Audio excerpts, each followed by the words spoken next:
very spoilt here on the Rietspruit Reserve.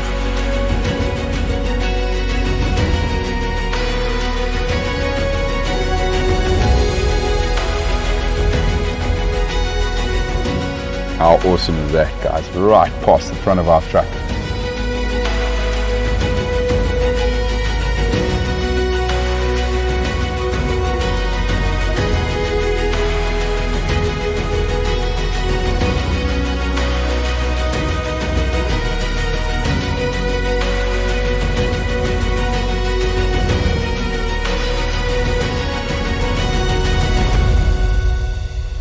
Look at that, everybody. They are just unreal.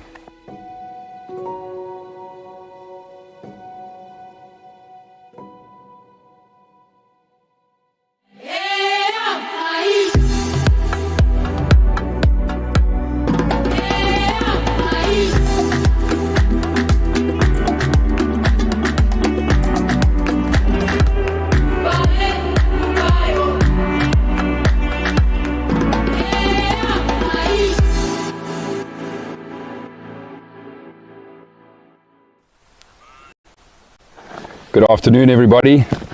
Welcome to Painted Dog TV. My name's Gareth Poole, and super excited to take you out on a safari on the Rietspruit Game Reserve this afternoon.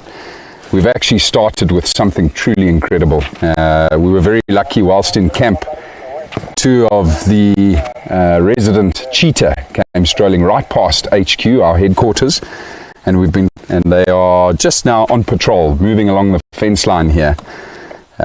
Such a treat. We've been with them for the last 20 minutes and we're going to spend some time with them now with all of you, but yeah, welcome and very excited to have you all here.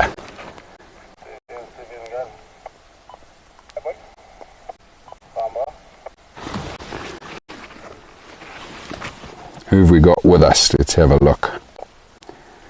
Look at my phone whilst Andrew shows you the incredible animals that I've just spoken about that are now just moving away from us up ahead. We'll catch up to them shortly. I'm sure you're going to see them any moment now, just slowly cruising along the fence here. They are scanning and searching for prey. One thing that we've noticed is that they are very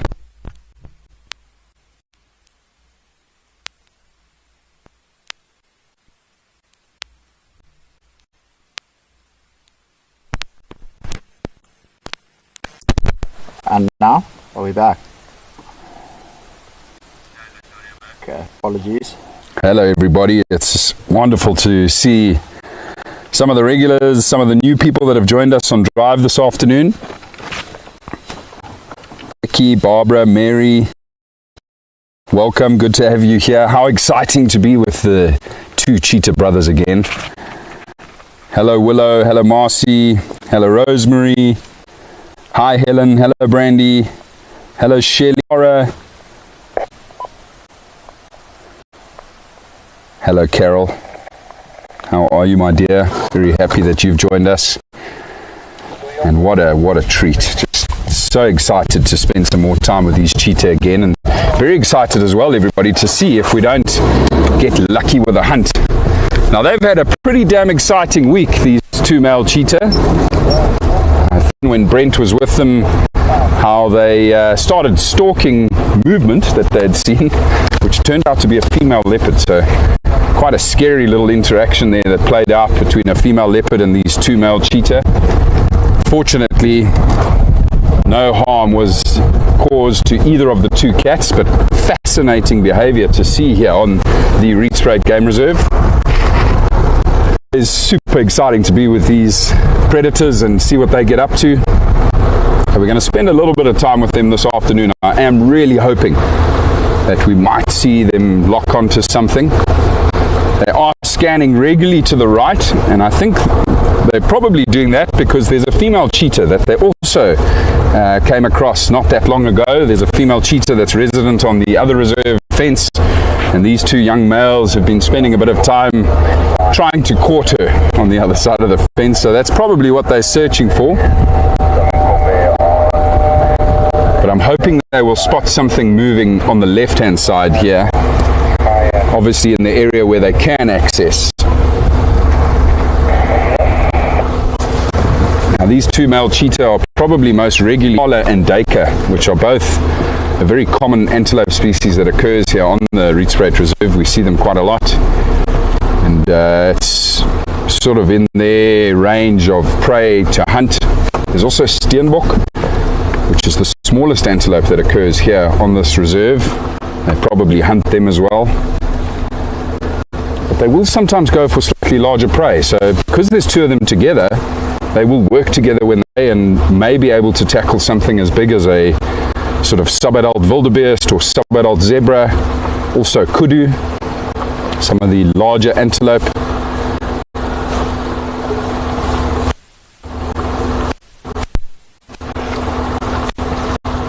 And it's fascinating if you get to witness something like that and watch how the body language initially changes of these, and then watch them as they get into position. And then of course cheetah have that incredible explosive speed, which is quite literally a blur. I mean, it's amazing. I've seen cheetah hunt on many occasions, and you can barely keep up with them. It's so fast. You know, they can get close to 60 miles an hour when they're at their top speed, and they have very explosive acceleration as well. To answer your question, no, they cannot get through this fence, or as best as we can, we try and stop them from getting through the fence. The main purpose of the fence is really to keep, obviously, our wildlife in. We don't want wildlife interacting with human beings on the outside. Of course, this reserve is also surrounded by a number of national public roads, a lot of traffic. It would be a disaster if they got out. It does happen from time to time, so there are the odd occasion where cheetah, amongst other animals, might discover a hole under the fence, which is usually created by warthogs. Warthogs have those hard snouts with strong tusks that they often burrow under these fences, and that then they would probably try go underneath the fence. So we monitor these fences on a regular basis, searching for any breakages or any of these warthog tunnels that they create under the fence, just to make sure that we close it up as fast as we can.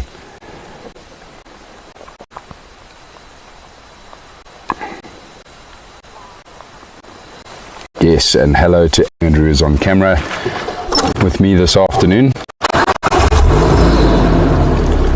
Just paused for a moment here, the cheetah just up ahead here. Try to get a little bit closer. And the reason for that is they've just come on top of a ridge here, so they've probably got a great view of what's ahead of them. They just want to.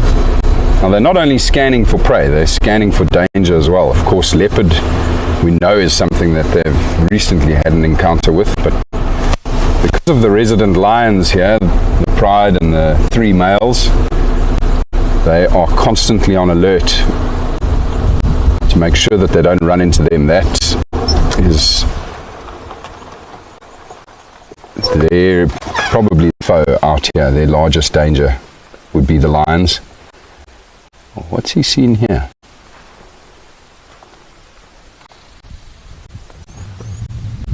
Love watching that tail twitch. That cheetah up front has seen something, or maybe he is smelling something. Something certainly pricked his interest. He's moving towards those bushes. I wonder if it isn't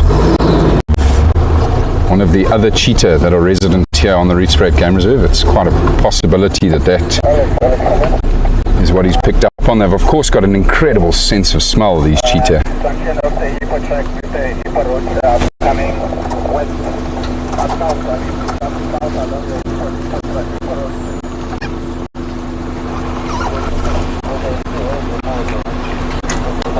You going?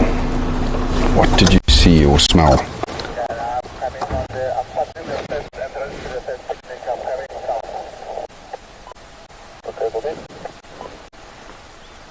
I don't think he saw something, because if he'd seen it, he'd probably be heading straight towards it if it was prey.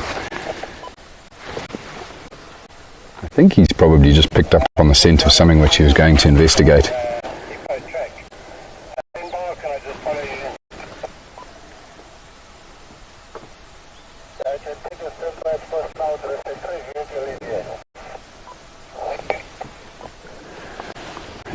is certainly not interested in whatever it was. He's just carrying on along the fence here.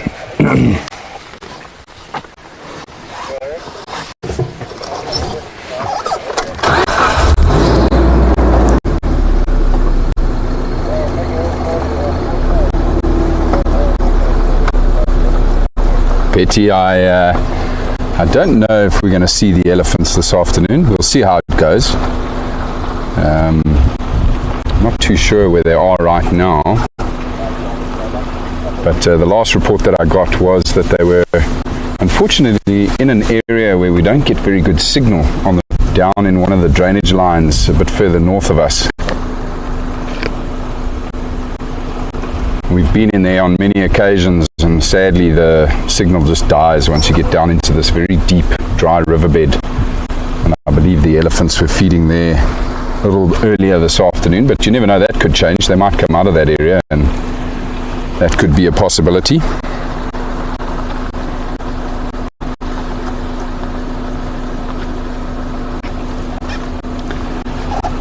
Interesting. Yeah, I've seen them scent mark before.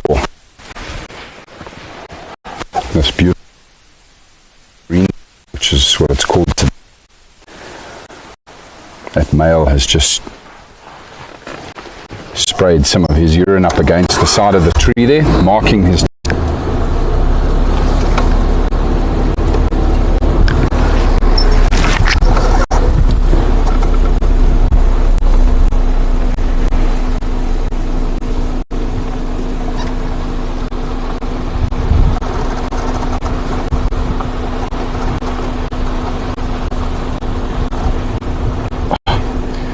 Such a privilege to be following these amazing cats.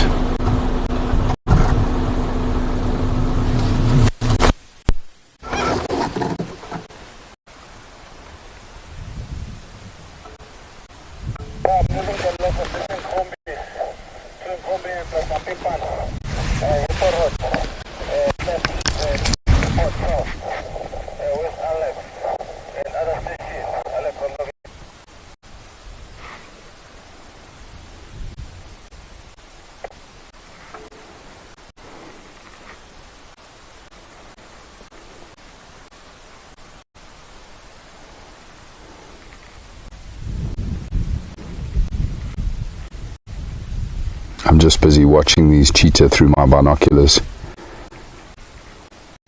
You can see how their ears constantly rotate forward and back. Going back to, them having to be alert for both prey and predator. That's why they'll pin those ears backward, just to make sure that nothing's actually sneaking up on them as well. Incredible hearing. They'll pick up on the footfalls of another cat that may be running along the road toward them. Oh, he's taking off after something. What has he seen? And his brother's coming in from slightly ahead of whatever it was. They're moving fast.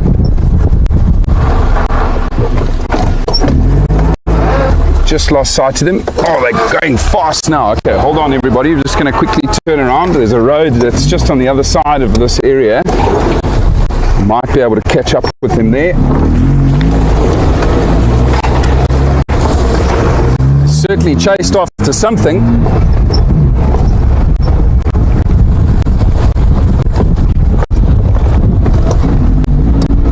It's incredible to see how they split up. So the first one and the other brother then circled round trying to cut it off.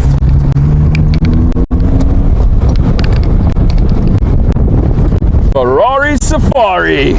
Yeah! Oh, there we go. Got one on the road here, still trotting in. So they're still interested. You can see this second male, he's just gone up ahead here.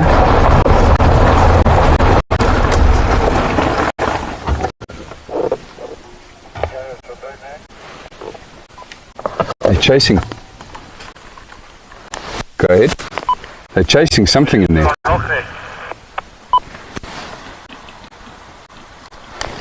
Birdman, they're busy chasing down some warthog. I'm just going to try keep up with them.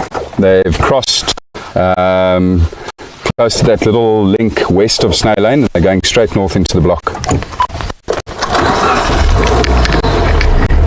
I can hear a warthog grunting in here, guys.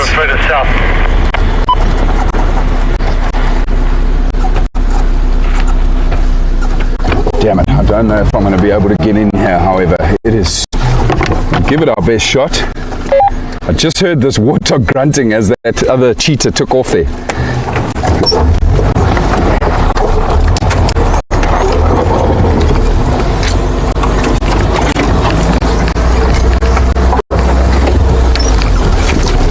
Now, a big warthog is a very tough animal to bring down. But it might have some piglets with her. The piglets are a little bit more of an easier challenge for the cheetah. But that sow, the mother of those piglets, is also incredibly protective. And she will probably actually come back and defend her piglets from the male cheetah.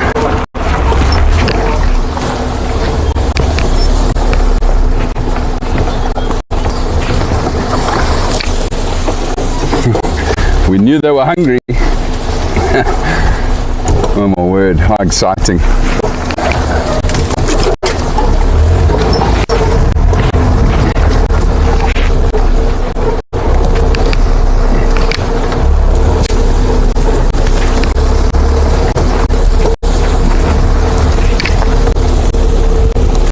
Let's just switch off quickly again and see if we don't hear anything.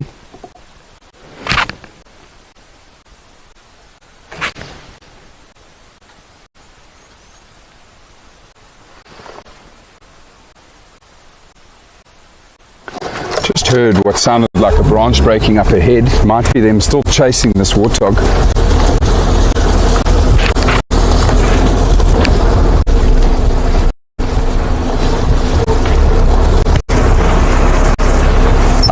I know why that warthog came this way. There's a big termite mound here, everybody. So that warthog running away will try and find a termite mound or a burrow that it can dive into to get away from these cheetah. And maybe these cheetah have cornered this warthog here next to this termite mound. Yeah, here we go. We can see one of the cheetah just up ahead here, and they are looking straight at this termite mound in here.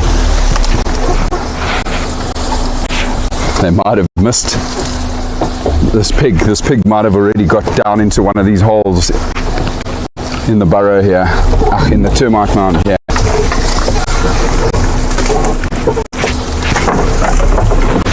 Now they're sitting down and watching this termite mound intently. Just going to try work my way around, everybody. Oh, a big log here.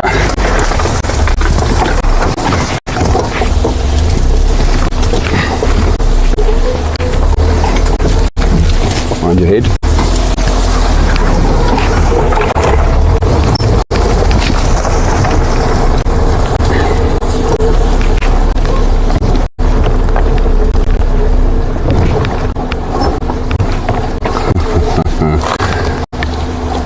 So one of the cheetahs just lay down right here in front of us, everybody.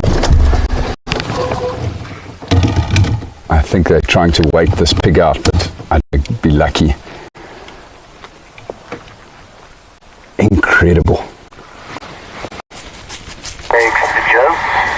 I've actually never seen cheetah behave like this. I've watched leopard and lion do this on regular occasions where they chase these pigs and the pigs often dive down into these burrows in the termite mounds. I've never seen cheetah do it before, so this is a first for me. Absolutely unreal. You can tell. So the entrance to the den inside this termite mound, which I can clearly see, but it might be difficult for you guys to pick up, is just to the right of this cheetah. You'll see a hole in the side of this termite mound here.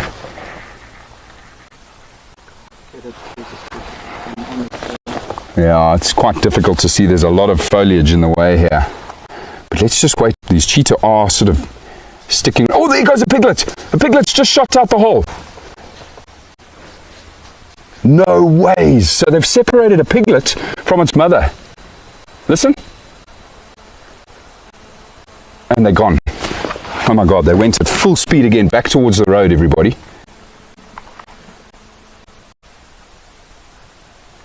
Just listening.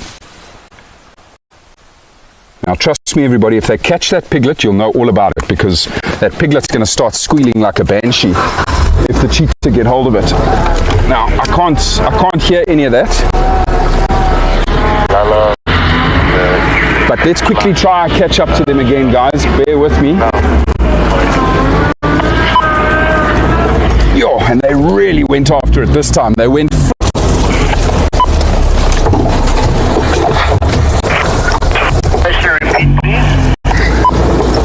watch your head. That's your response in just 5 minutes.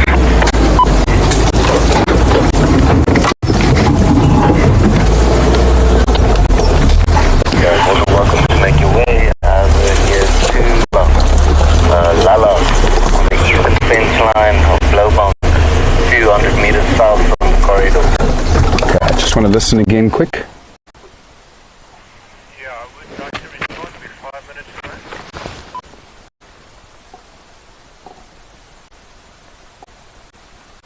Oh, Make your way. through the bush further off to our left.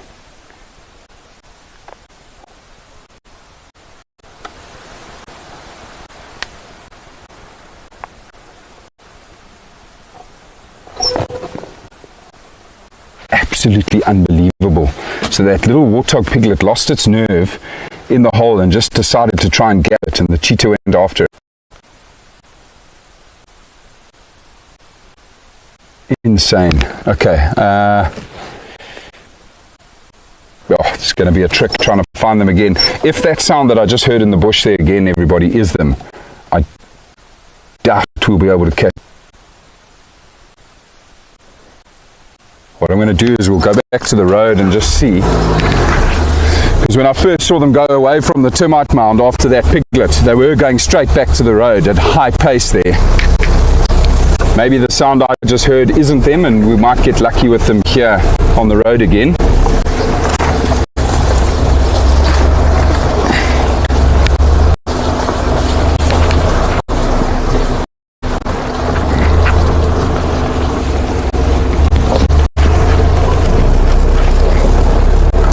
Birdman for Gareth.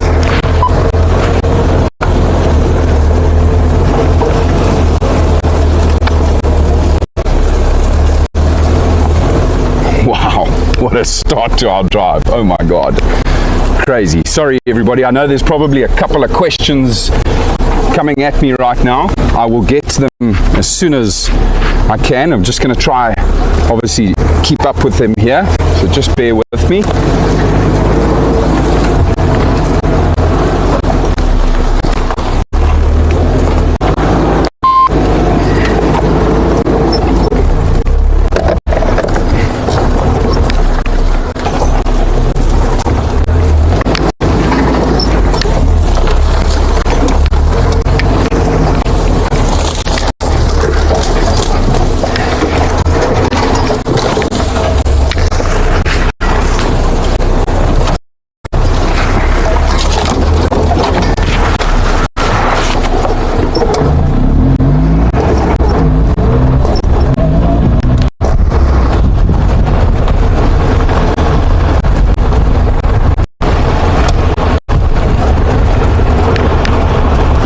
Don't see any tracks of the cheetah on the road here.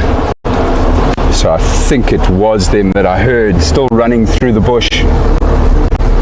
A little bit further behind us there. Let's just quickly get up. There's a clearing here where I can get. We'll just stop in the clearing and see if we don't hear anything.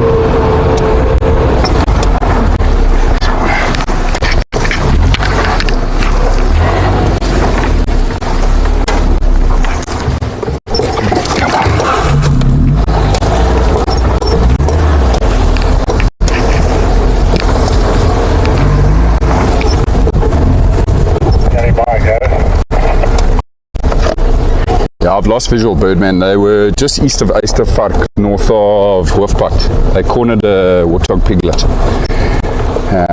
Yeah, but then they took off again after it, heading still further north. So between Vark and Lepadam, heading north away from Hoofpad. Ah, here we go. Here's a cheetah here. I won't respond. So I have just located one of them coming back towards Hoofpad, about 400 meters east of Vark. If you've got visual, I may make a turn and just come. Copy that. Yeah, I'm in the first clearing east of Vark on the northern side of the road. Look at him, he's exhausted, guys. You can see this now. Heavy panting. Now he's probably searching for his brother. This is the collared male.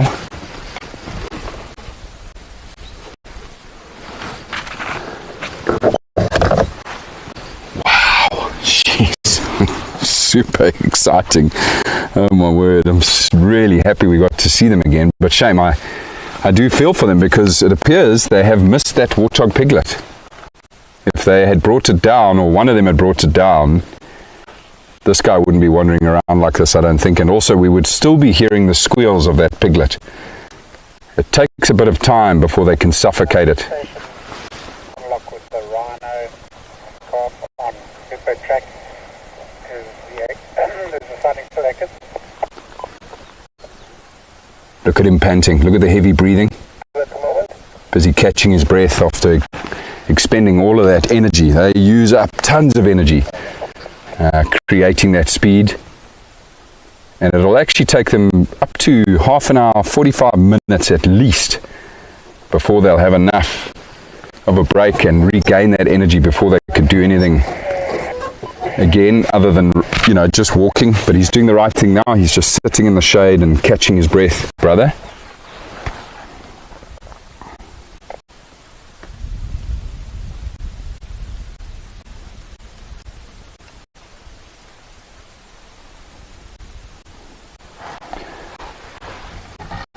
he's looking around and scanning to see if he can see his brother. He'll also obviously be listening out for him. If he doesn't find his brother in the next little while, you might actually find that he will also then start calling. Cheetah have got this high-pitched chirp that they use when they call, to call one another. Joe, I'll try to respond to your sighting. I'm just on your western dam. I'll be there in the next 4 minutes. If there's space, otherwise I can just hang on around here. Absolutely. Man, I love my job. Oh my word. Try again. I think number 7. So you can see now the black fur behind this male cheetah's ears. The purpose of that black fur is a follow me sign. And it was used, I'm sure, now in this exact scenario. So when they separate and they're moving at high speed, that black fur really stands out to them. They can pick that up quite easily in this thick bush.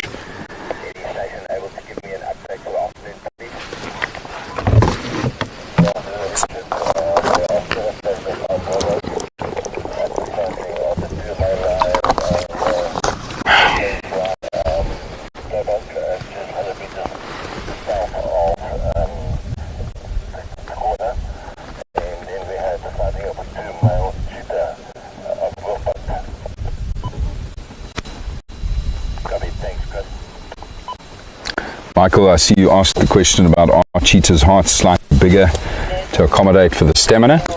I don't think so. That's a very good question. And oh, there we go.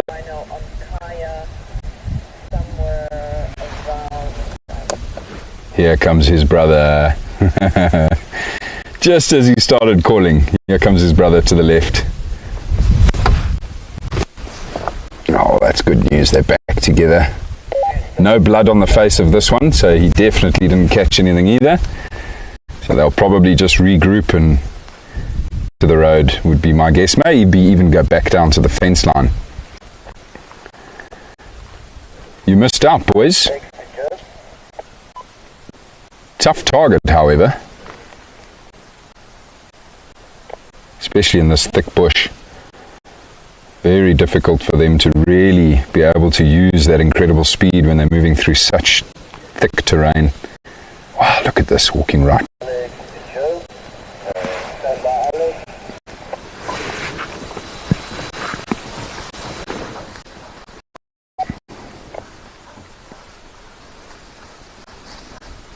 My goodness, this is unreal.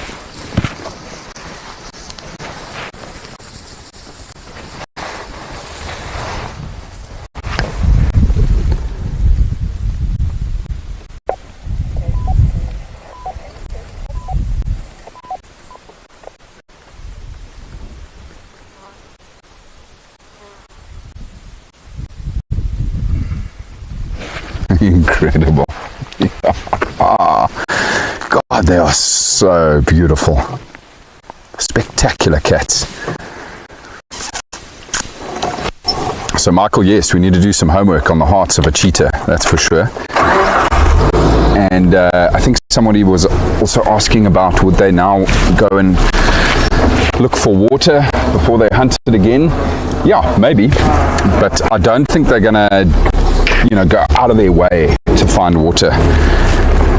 Their bodies can actually recuperate without drinking water. Find it, if they stumble upon it, then that's great. Then they will certainly drink. This one male is busy investigating this fallen over tree, which didn't fall over on its own, I'm sure. I think it was probably pushed over by our elephants. Just having a good sniff. Cheetahs love fallen over trees. It's often a spot where they mark their territory, but also they use fallen over trees as a vantage point for us for prey. Look at that, he's actually licking the tree. Somebody, look at that, look at that. Bit of a phlegm and grimace there. I can actually hear him sniffing the tree.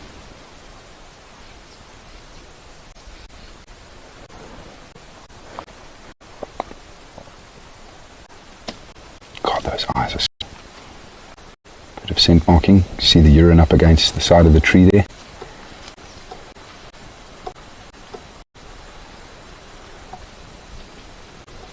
But just as he started sniffing the tree there, he gave a bit of a phlegm and grimace. What that is basically you'll see them like snarl. They raise up their top lip as they inhale the scent of whatever it is they're smelling. Organ. In the roof of their palate, called the organ of Jacobson. And they inhale that scent, and it's basically a straight shoot to the brain. As they then quickly work out, you know, the smell that they're investigating. If it's a female, they'll be able to tell if it's a female in estrus by using that organ, the organ of Jacobson. A lot of mammals use it. Oh, there we go, rest time. Yeah, you guys are exhausted. Oh, maybe not. Okay. Back to the fence.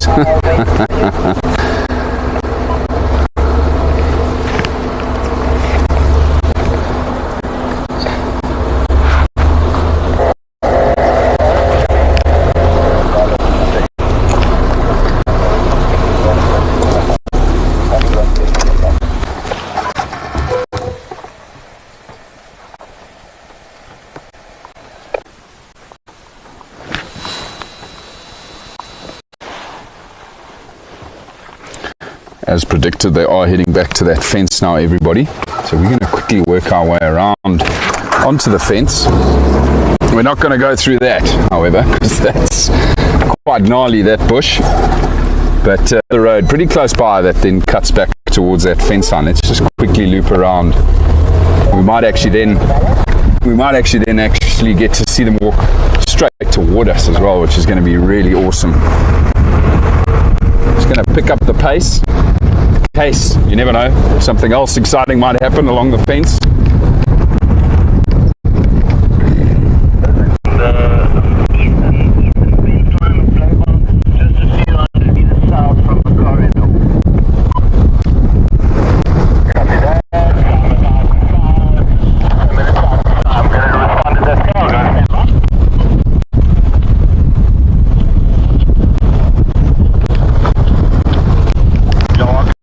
How lucky are we, everybody, to have seen that behavior?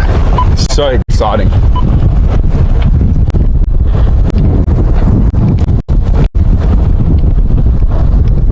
The male cheetah have now crossed Wolfpot and are going back down to the southern fence line, a couple hundred meters west of Snail Lane. Thank you guys. Fun in 15 minutes. Copy.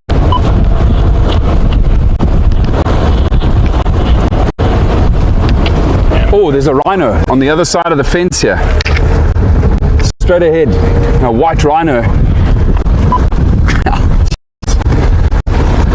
How lucky. So 3 and copy, Rhino, zebra punch, right at the bend.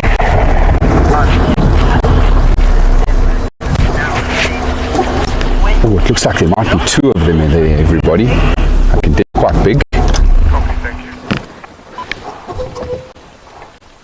Just busy listening to us at the moment.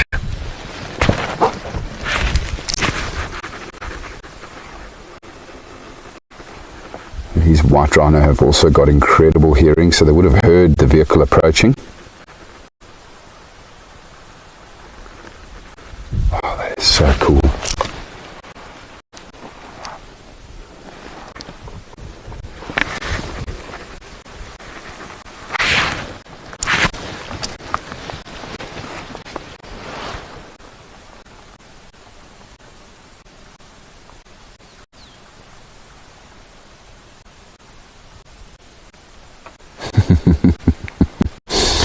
Yeah, that's right, Michael. There's no real loving when they reconnect like the lions do. It's just really like, okay, you survived, you didn't kill anything, let's rock and roll. And then they're on their way again. I'm just going to try and move a little bit more forward here, everybody, just so we can try and get a better angle on these rhino. Oh, there's 3 of them here. That's really cool to see all 3 of them. Incredible. There's a little calf, well, not a little calf, there is a calf here as well. This is the big bull I'm busy following up on. If it is, I'd like to join you there. Copy. How wonderful. Sure.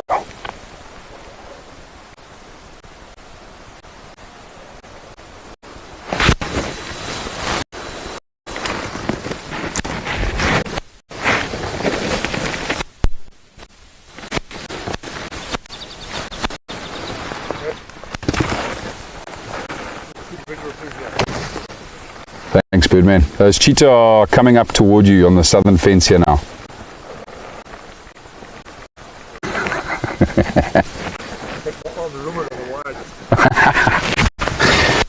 Oh dear. One of my very good friends, everybody, is here with us.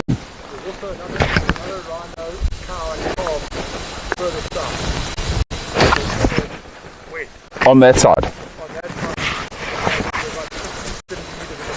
Okay, lekker. Yeah, the rhino aren't really doing much other than paying attention to us. It's interesting. They appear to be slightly concerned by our sound. Yeah, they crossed the spot coming straight to the fence, but the general direction's east.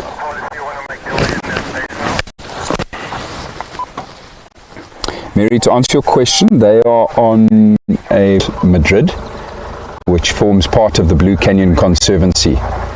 So it's the same big reserve that we unfortunately got separated from a couple years ago when they put this fence up.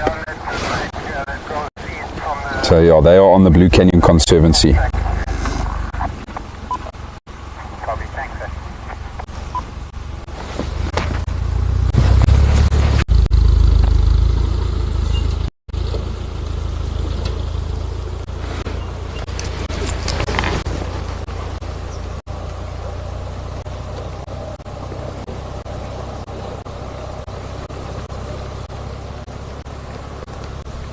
Oh, looks like Mom is moving slightly forward. And that is a young bull that is now behind the cow.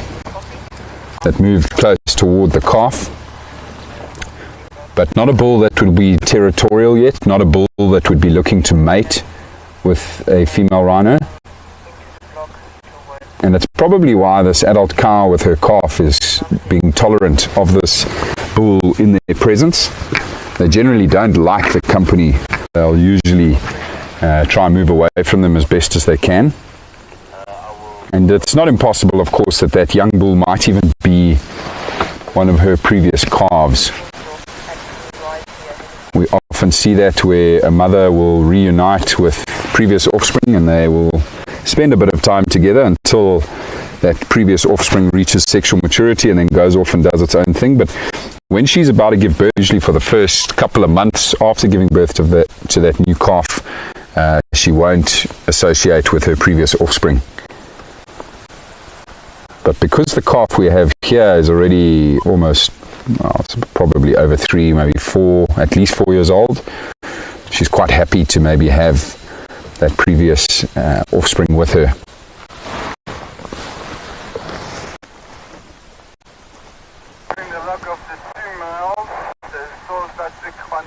Yeah, Michael, I think they're all due a bit of dehorning, those 3 rhino, to be honest.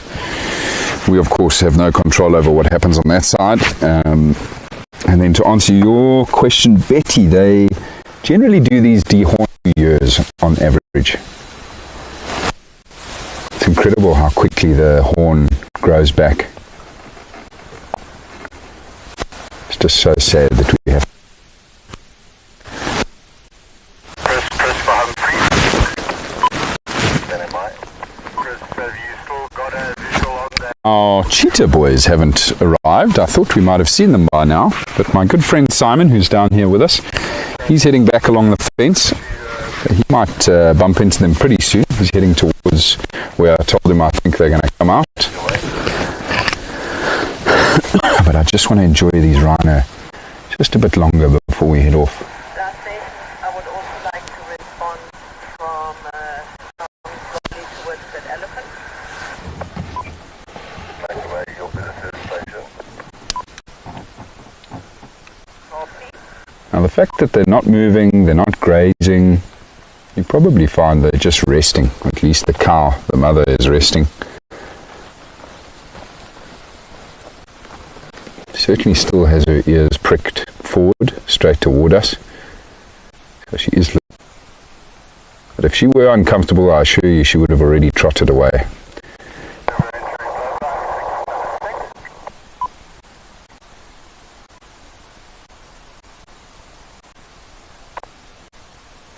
The wind is also pushing over my right shoulder, coming straight from basically behind us toward the rhino. They have an incredible sense of smell as well. They certainly know we are here. Of course, their eyesight isn't the greatest, but they rely on those other 2 senses, their sense of hearing and smell, so much.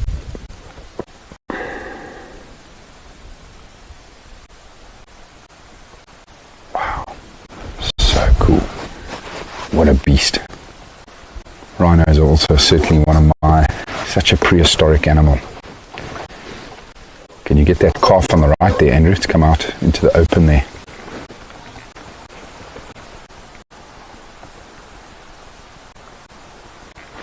So cute. Chris, I'm approaching the now from the west. Making my way.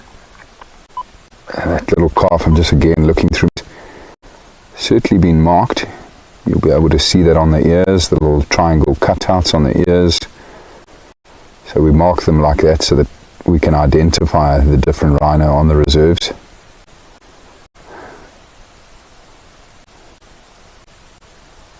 Not too sure if that calf's ever been trimmed, however. I don't think so, judging by the length of that horn.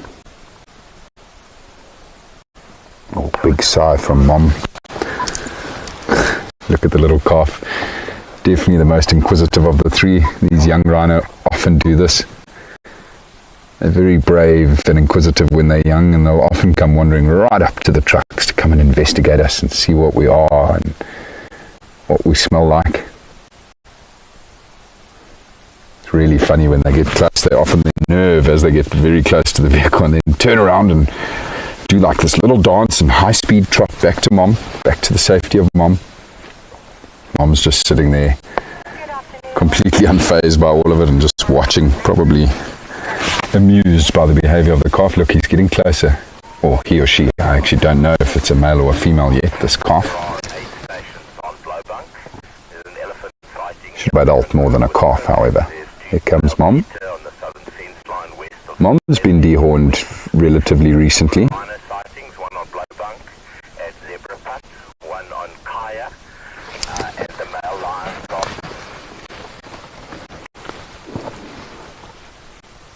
Wow, look at this. This is incredible.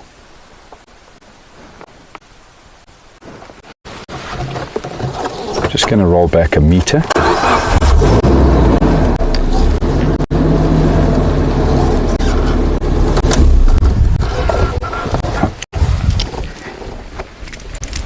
Looks like mom is done resting. Looks like she's now starting to graze again.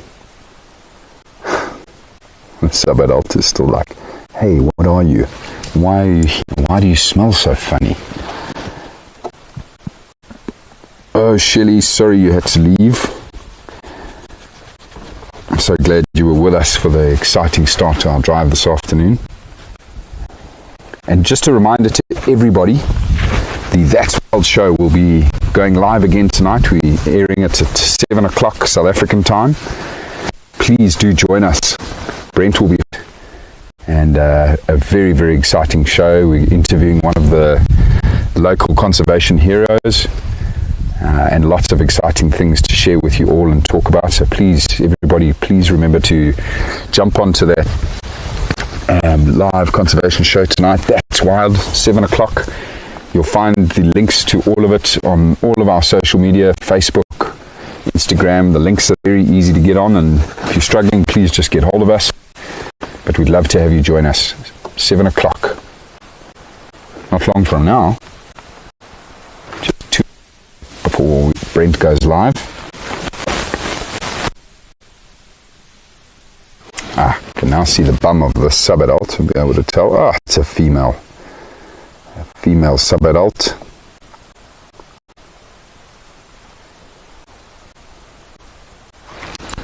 It's so wonderful that the rhino of this area are so well protected. They are very safe here, fortunately, touch wood. No poaching incidents in near on a decade. We obviously put in a lot of effort and spend a lot of money to protect them.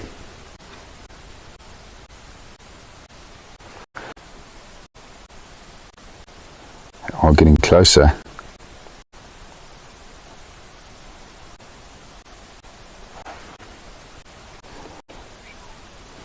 Yeah, they're hiding behind the tree at the moment.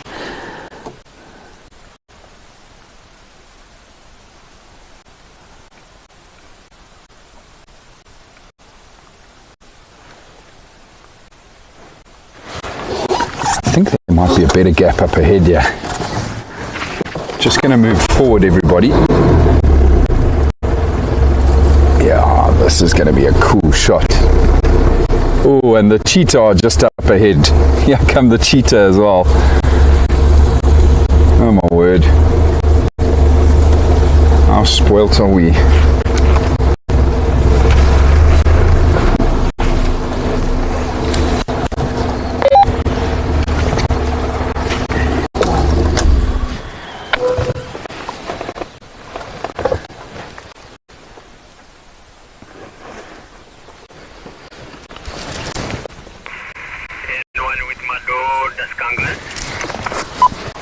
Yeah, go ahead. Yeah, they've got 10 minutes. I want you to join you there. Copy that. There's 2 stations here. I think there was someone else ahead of you that was coming. Just check there, Sammy. Sorry, my radio was down. But yeah, they're still on the fence now, close to the junction, Snail Lane. Slowly mobile east. There's also 3 Rhino on the BCC side of the fence here on the Madrid position.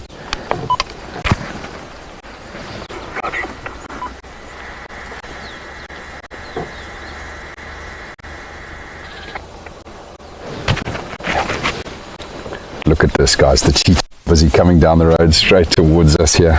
Oh my word. What an afternoon.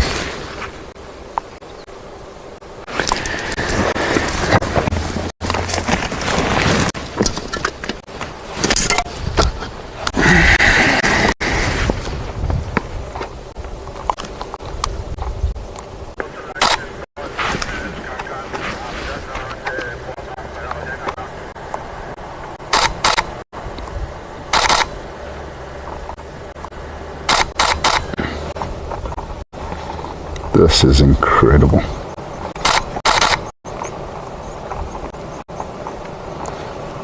I hope you don't mind, everybody. I'm just capturing a couple shots of these beautiful cheetah and my very good friend Simon. I think he'd be quite happy to have one of these up on the wall at home. Wow, that is just amazing. Just the one cheetah's now just spotted the rhino. Obviously won't take too much interest in them, but is intrigued. Just busy watching the rhino, which is still to our left here, still just slowly moving around grazing.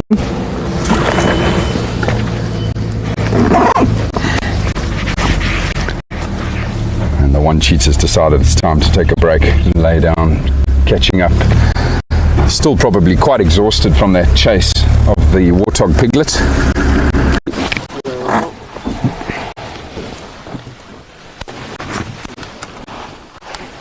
Our stations, there are now 3 vehicles with the male cheetah. Sammy, you'll just have to stand by. No problem.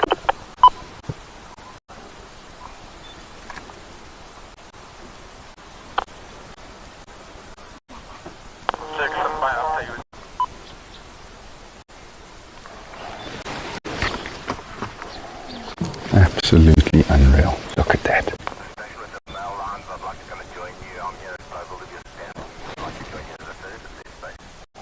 Just going to swing back now to the rhino, everybody, which are also starting to come out and getting a little bit closer to us here. I think that's the young bull that's now right there. Look at the size of that animal's head. Humongous. Big square mouth. That's an immediate difference between them and the black rhino.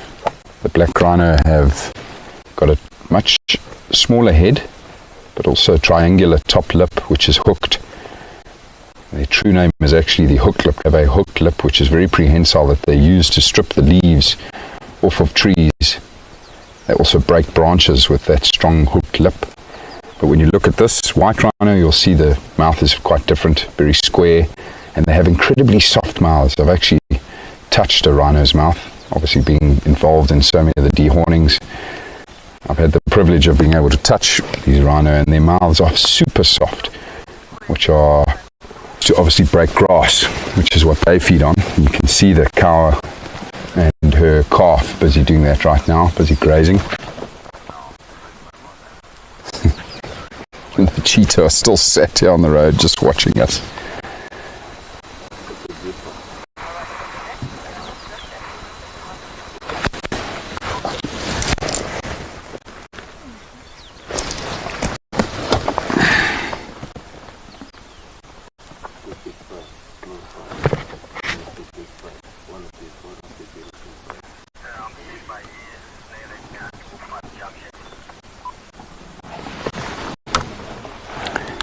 Copy that, Sammy. If you can give me 5, I'll move out for you. Copy that.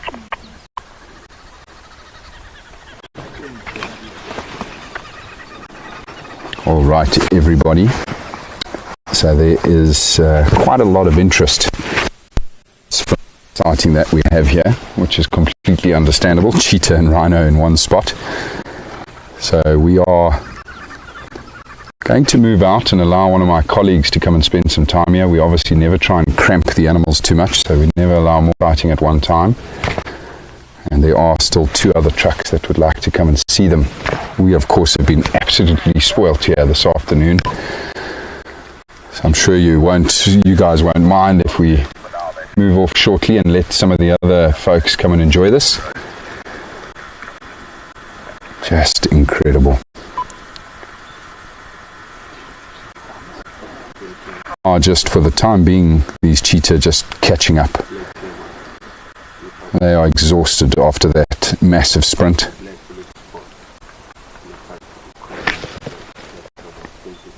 Thank you, boys, for spoiling us and for leading us to these beautiful rhino.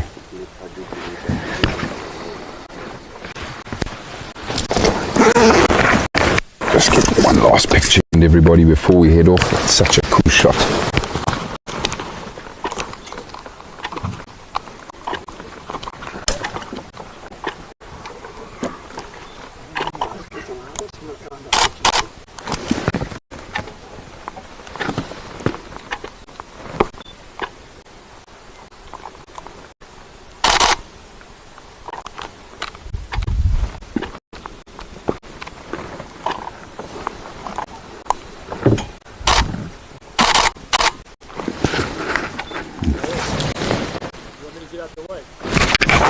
Hundreds, thanks Birdman, I'm going to be leaving.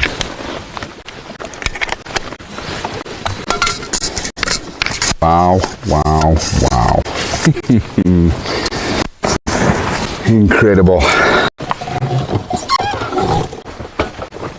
Alright everybody, let's give some of the other folks a chance.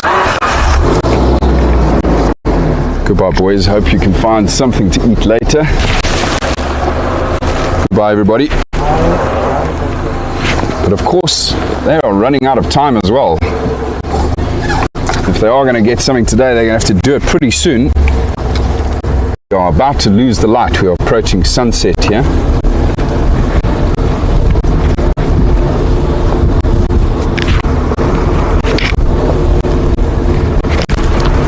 Goodbye, rhinos. Enjoy your grazing.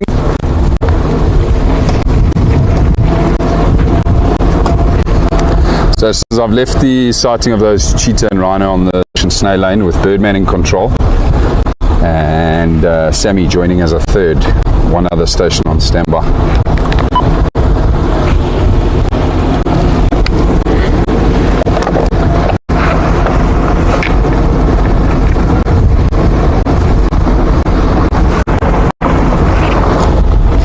Unreal. Hey, Andrew? Nuts, man. What a day. What an unbelievable hour. It's amazing how much has just happened in that hour and that we were there to see it.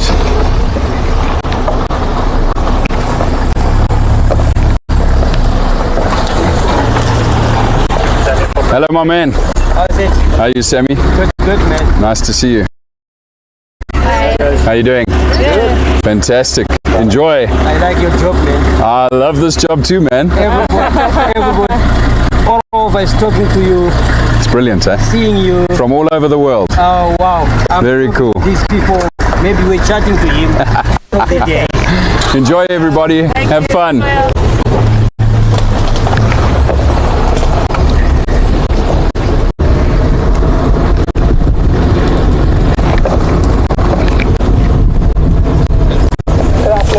How's everybody? How are you? Okay. Hello everybody, how are you? Good, good, good. Traffic at the Cheetahs. Everybody's excited for what we found.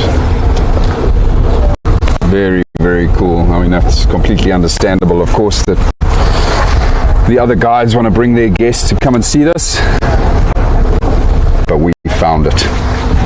And we saw all the excitement.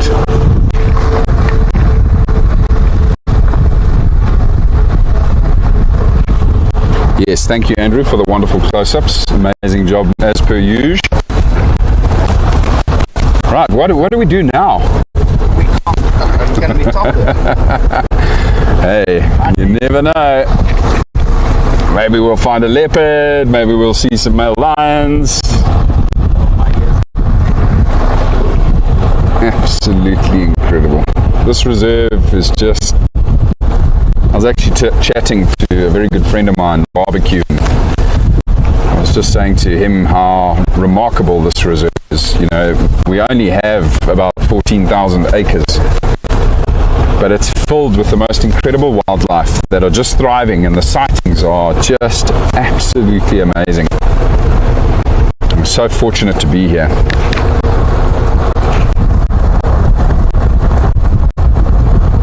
Oh, thank you, Mike. It's so cool to have you with us on such a regular basis. It's awesome to share it with you.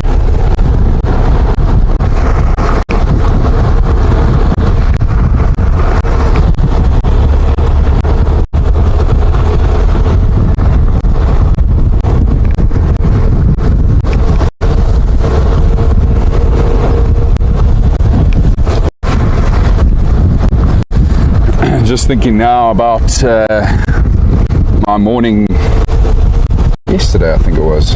Yes, yesterday morning I drove along here with Ashley. We were actually doing some filming for another company, so it wasn't live, and I came out here looking for the Pride, and we found tracks of the Pride, our 6 lionesses crossing the road just up ahead here. And we looped around. I went the direction I thought they were headed and where they might come out. Turns out they hadn't come out. We looped back, came back to these tracks, and Ashley got off the vehicle with the camera and actually followed me in, and we tracked on foot for probably about 700 or 800 yards into this thick bush on our left here, till we actually found the Pride on foot. A very, very exciting and moment, of course. I think more for Ashley more than anybody else, but she handled herself brilliantly. It was absolutely amazing. So we actually got to see the Pride on foot. They saw we were there. Of course, the lions, one of the lionesses actually repositioned to try and have a closer look at what we were. When I first spotted them, we were only about 50 yards away from them, but they were super relaxed, and we then obviously immediately out and got back to the vehicle. And we get back to the vehicle, and on top of my footprints on the road where I'd got off earlier were tracks of the male cheetah that walked right past the car whilst we were on foot with the lions. So we jumped in the car and drove back here and bumped into them just walking along the road here, those 2 male cheetah. Just amazing. I'm saying, like, the game viewing here is just incredible. But that was a very fun moment, very exciting moment, tracking the Pride on foot.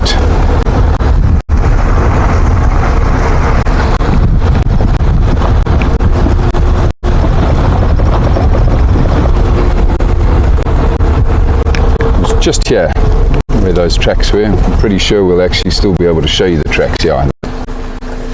You can see the tracks here of the lionesses where they crossed the road. You can see my footprints. And then my footprint just behind there. This is where we started that tracking exercise yesterday. Successful tracking exercise. Something that I absolutely love doing. Very passionate about tracking big game on foot. Obviously you've got to be very careful. But with the right training and the right amount of time spent on foot, gaining experience, it is an incredible thing to do.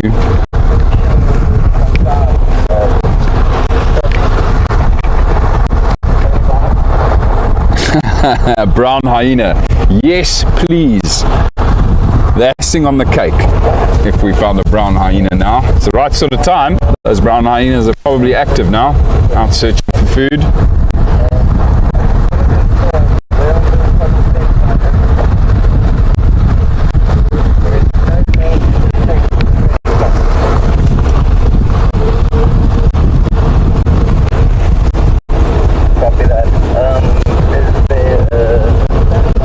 I've just heard on the radio earlier, everybody, that one of the other stations has actually located the male lions, 2 of the male lions, which I believe are on the eastern fence line now. So we were on the southern fence line with the cheetah and the rhino, and the male lions are on the eastern fence line, quite far north, quite close to Kaya.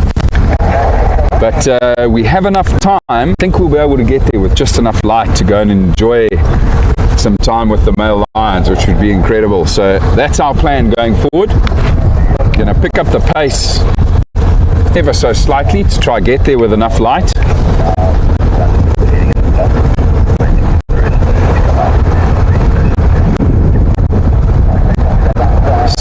males are up to. Maybe we get lucky, we might have some raw rich. I know we are all very fond of, especially when we're that close to them. It's incredible to hear these male lions roar up close. But you never know. They also, when we last saw them, they were quite full, but they would have digested all of that meal by now. So you never know. We might actually get them, you know, in action as well this afternoon. So let's head straight there and see what happens. Station controlling the male lions for Gareth.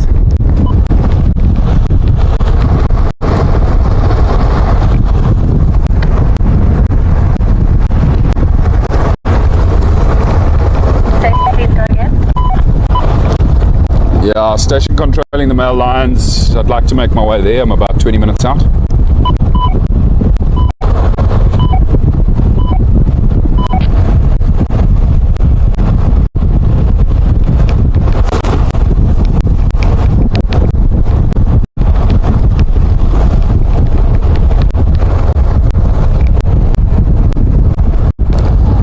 Station controlling the male lions. Did you copy that?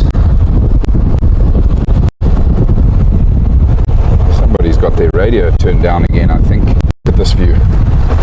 Look at that view. Man, I love this place. Look at this. Unreal. Drakensberg Mountains.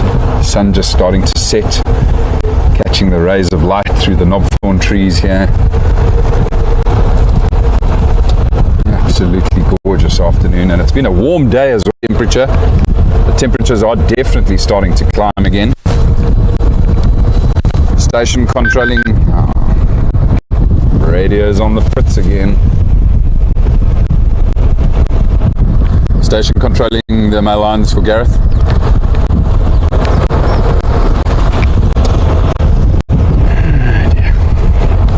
That's okay.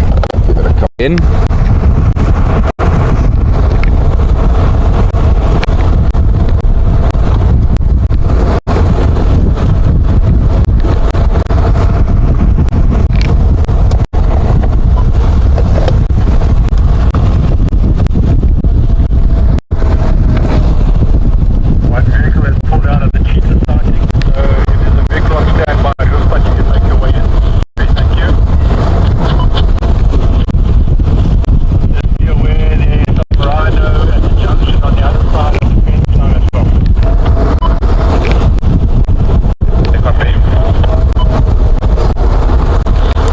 Station in control of the male lions coming for Gareth.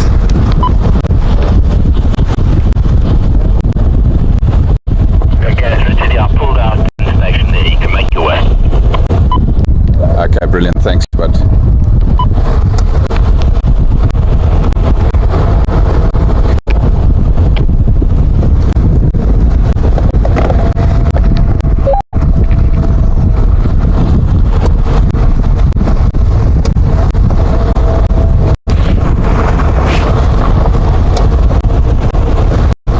It sounds like there's just one vehicle still with the male lions for the time being, but they are now aware that we are making our way in that direction.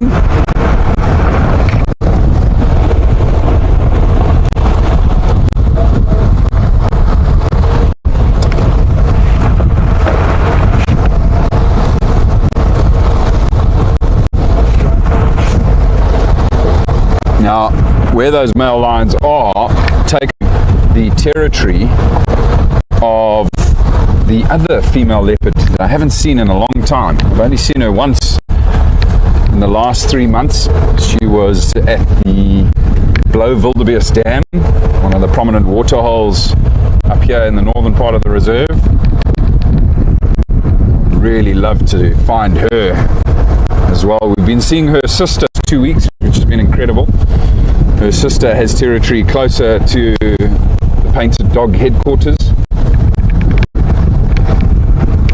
Both of these female leopards are now about 2.5 years old. They left their mother about a year ago, or just under a year ago, so they're both now independent and establishing territories of their own.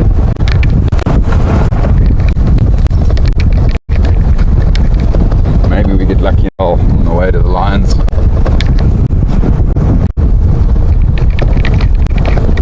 still need to come up with some names for these females. I actually need to just sit down with Brent and brainstorm some names. We haven't given them names yet, which of course helps us with the research. That's the real these cats get names, because recording of data, it's just so much easier to then know which individual we are reporting on. But we do know them individually already thanks to their beautiful spot patterns on the muzzle. That's one of the easiest ways to tell the difference between leopards.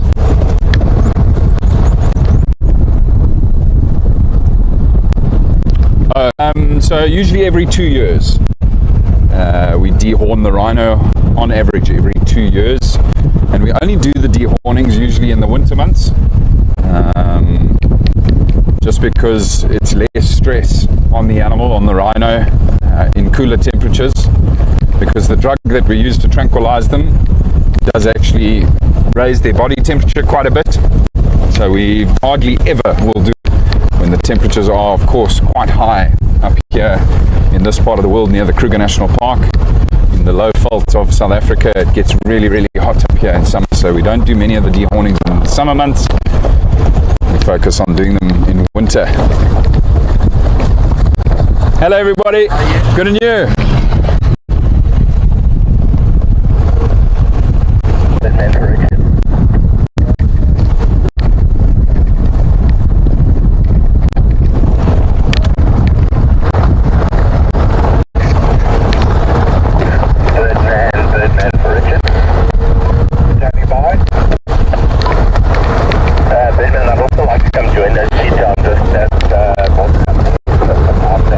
Michael, to answer your question, yes, the 2-3 kudu female and the 4-3 kudu crib female are sisters, born in the same litter, and their mother is the kudu crib female. I think that's why they've given, I've always known her as kudu crib female,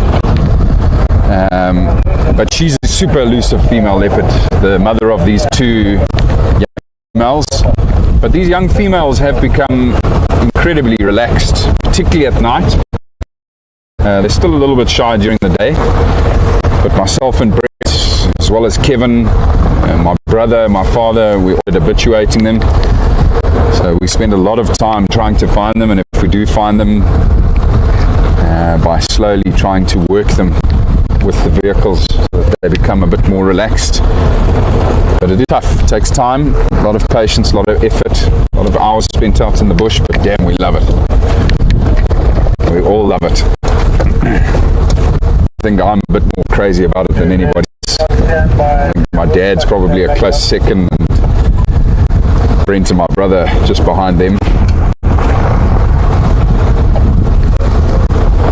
But it's a real privilege to spend our time habituating the wildlife of the Rietspruit Game Reserve.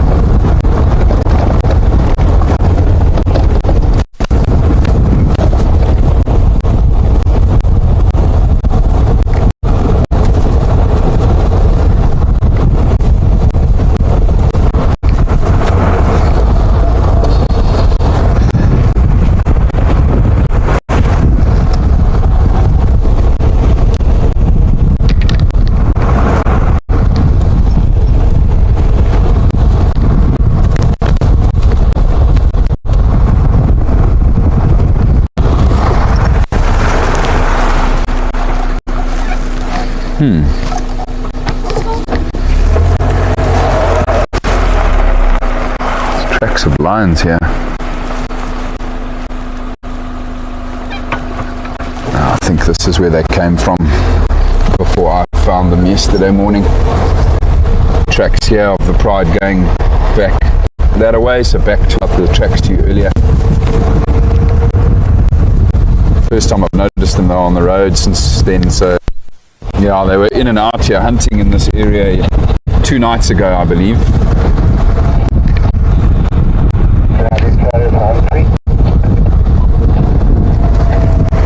Yeah, I've got visual.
too far now, everybody, from where the male lions are.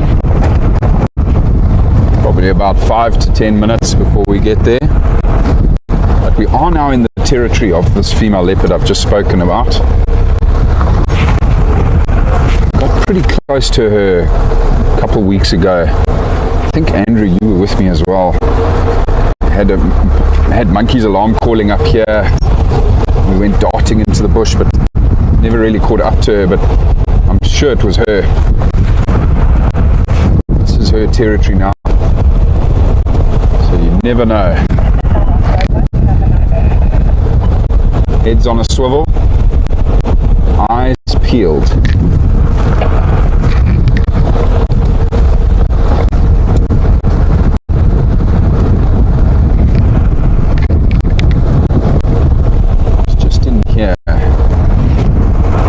Where we think she was moving, particular afternoon.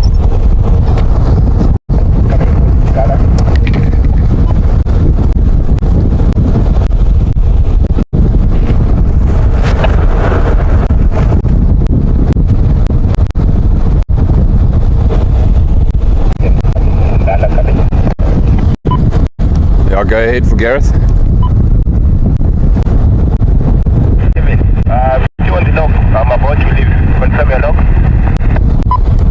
Yeah, it's no problem. You can leave them. I'll relocate. Are they still stationing on the fence? Affirmative. That's south of that Chicago. Okay, copy. Como.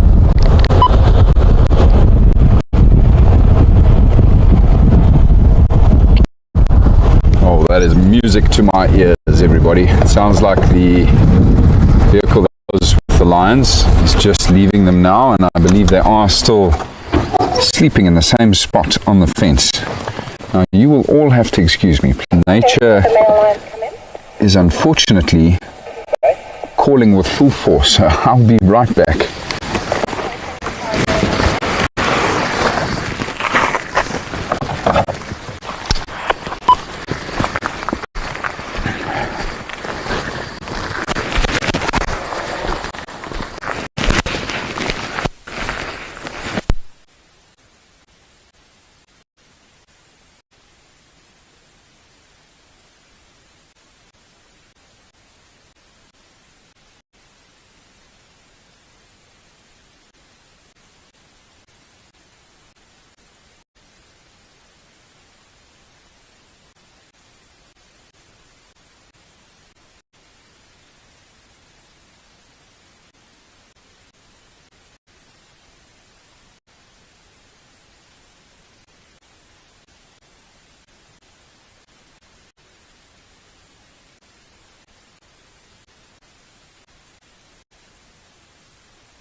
Right, thank you everybody for allowing me that much needed break. Lions.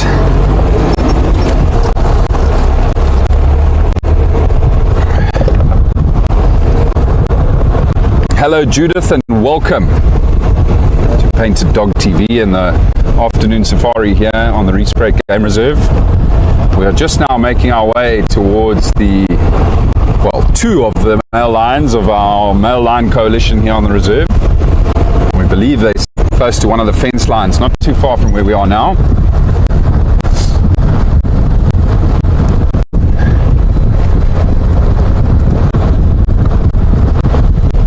Yeah, Michael, it is all a bit confusing. We definitely need to get the names all sorted out of the leopards here on the Rietspruit. I assure you, we are definitely going to do that.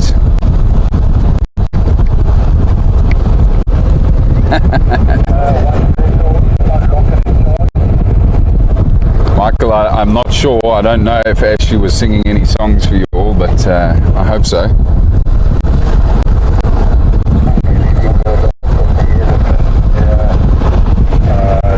Hello, Harry and Janine. Good to have you with us.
Sounds like the cheetah males that we were with earlier, everybody, haven't moved. They're still lying in the same spot watching those rhino. I'm not surprised by that. I think they are to recover from that incredibly exciting chase of the warthog piglet. So you'll probably find that that means that's them for the day. I don't think they'll hunt again this evening. Probably still going to need a little while to recover from that explosive burst of energy. So they'll have to hunt first light tomorrow morning.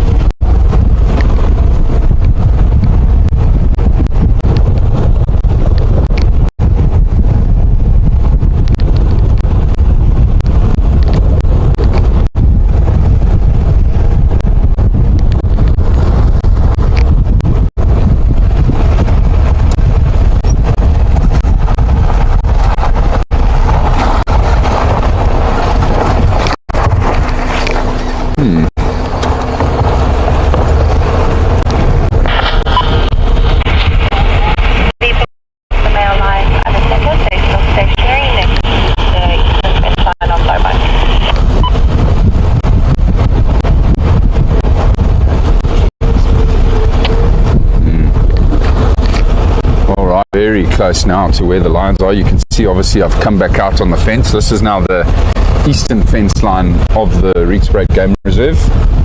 But we still have the Blue Canyon Conservancy, by the way, on the other side here. It just wraps around us.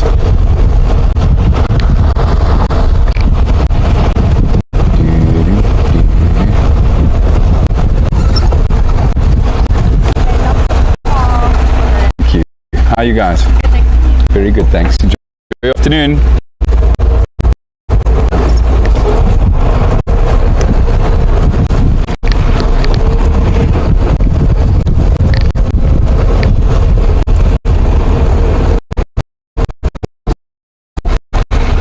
There's one. I wasn't expecting. I'm just going to creep past. Oh, guys are massive. They are humongous. These guys, last night, maybe early this morning, look at the size of this guy's stomach. Gee whiz, he's probably got about 80 pounds of flesh still inside him here.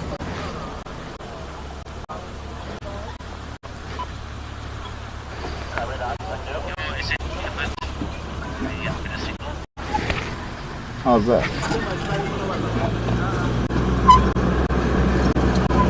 Now his brother behind him is just starting to yawn and stretch, so we think that he might be thinking about moving. Now I wonder if this is the injured male.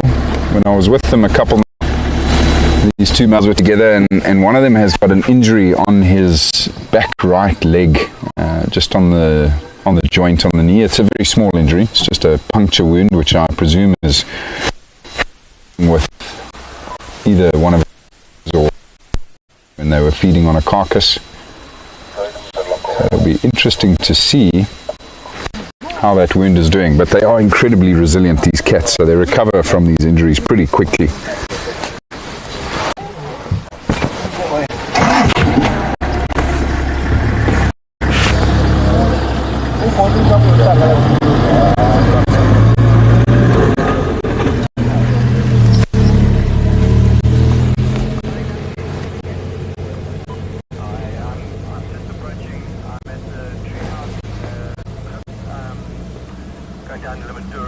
Oh, getting comfortable.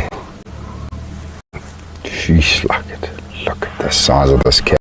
Look at the size of that head and those paws. Now I'm sitting 4 yards away from this male lion, well, myself and Andrew, and I tell you what, it's intimidating.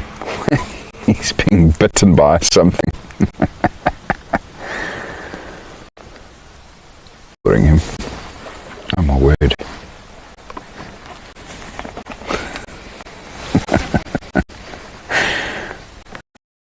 Somebody disturbed your slumber. God, he's beautiful.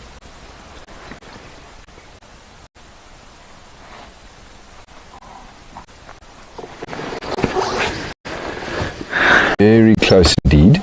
I'm just going to back off a little bit and give this guy a bit more space. God, look at that. He is just so majestic. He's going to go join his brother anyway. That's okay. He's getting away from that nasty bug that was biting him.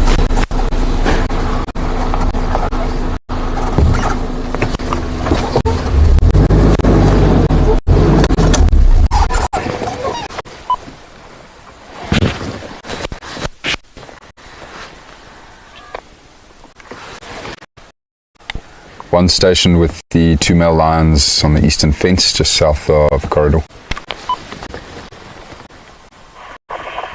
there's still a station with the female cheetah on So I can now just see they're talking about everybody on that male that's at the back there. Well, I can't see much of it, but he's certainly been licking it, trying to keep it clean. Oh man, look at those canines.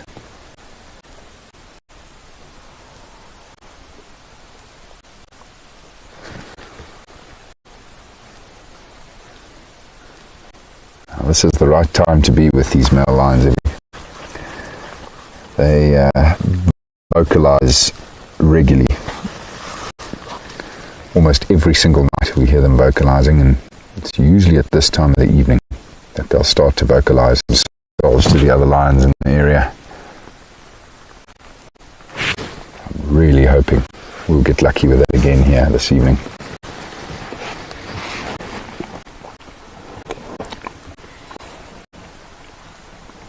Yes, that's right, Michael. But we were actually discussing this the other night. So recently, yes, it's been these 2 times together. His bug buddy is back. He's busy trying to catch it again. I think it's actually a fly. I saw a bot fly just land on that bush just in front of his nose. We saw him trying to grab it.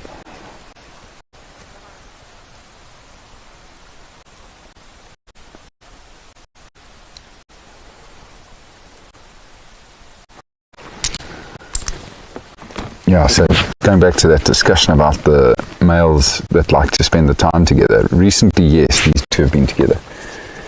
But that dynamic has changed. over the years since they've been here on the Rietspruit Game Reserve, that dynamic has changed. So it's fascinating to see that change within this coalition.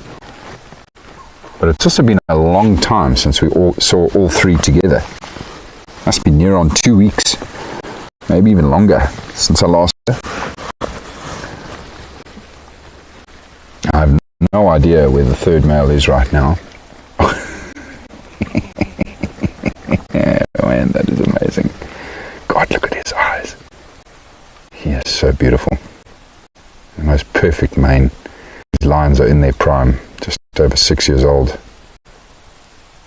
Perfect condition.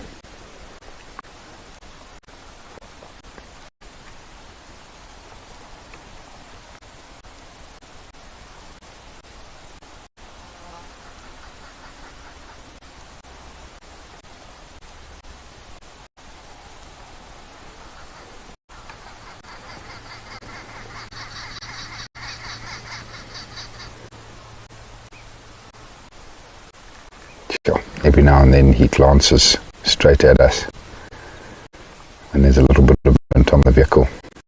Every time he does that, you hold your breath. It's so intimidating.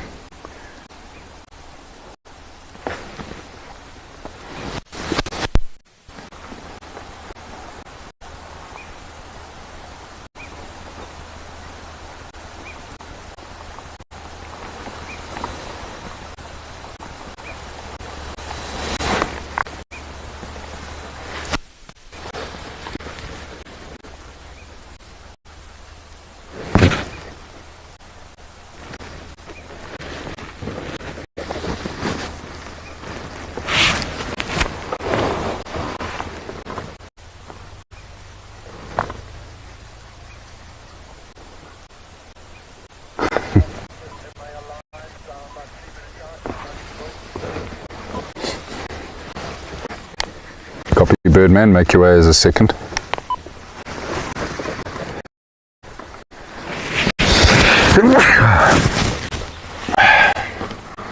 I can see the male that's lying down at the back. There's also every now and then having to flick his head up.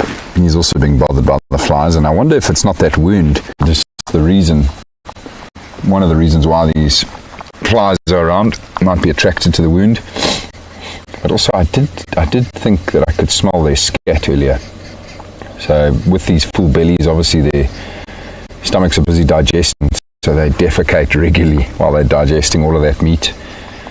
And the flies, of course, will be attracted to that scat.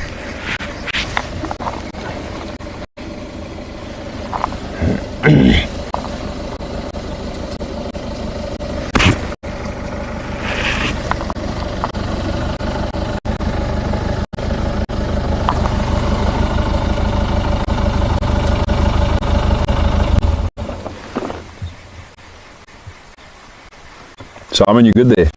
Sorry? You good there? Yeah, if you guys are busy filming, I'll wait here for a while. Okay, cool.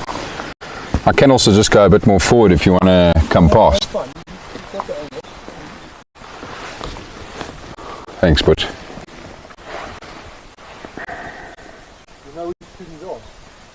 It's the same two we had the other night. Yeah. I'm curious to see how I knocked it in still limping. I saw him, you know, just before I left him the other night, he got up and walked off, and it wasn't that bad, eh? No. I saw him a couple of days ago. Either he was stiff, but he was back right, wasn't it? Like, Yeah. But it's just one puncture wound on the leg there. You got a back right leg for sure.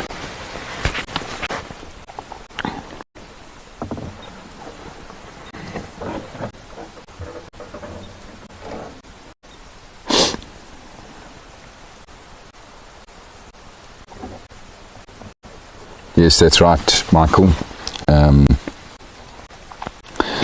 The Avakas at Tingile. So I've seen them, however. But I know they were seen there recently. My colleagues and good friends at Tingile have reported seeing them. But they did say that the Sand River Pride have moved off quite a bit. I think since the coalition of 6 male lions have set up camp in that area. The Sand River Pride is now quite nervous of them, and so, you know, they've still got a couple moved out deeper into Kruger. So the guys are really struggling at Tingile and Kirkman's with sightings of prides. They're certainly seeing the males quite a lot, but not the pride. Yeah.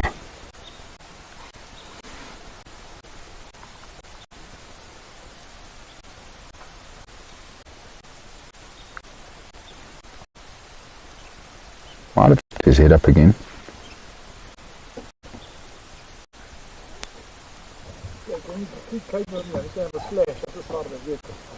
Copy.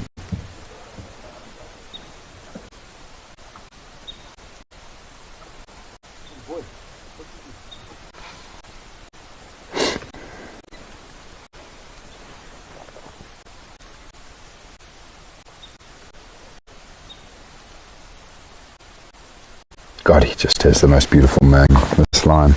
I love the colour. This ginger orange colour to his mane. And then the flecks of black in the mane as well. In the middle and behind the ears there.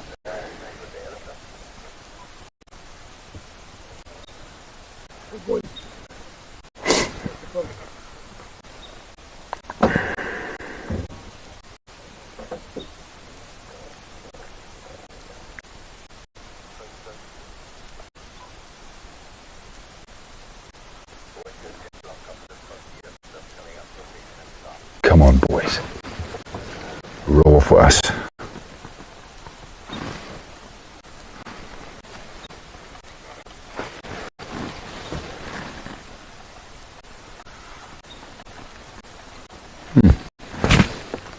Can just now hear a woodpecker tapping away at this tamboiti tree. Obviously heard a grub underneath the bark.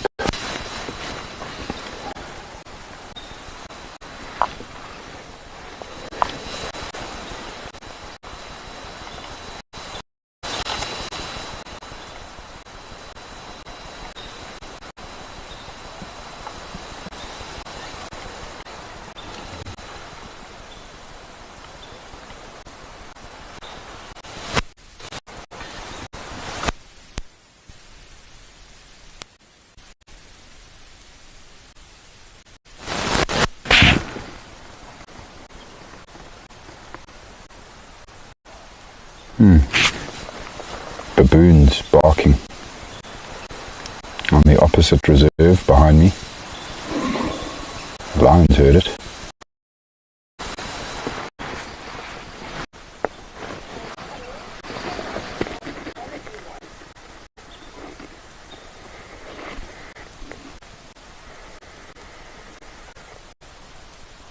Not hearing any more baboon vocalizing, however, so probably just shouting at each other.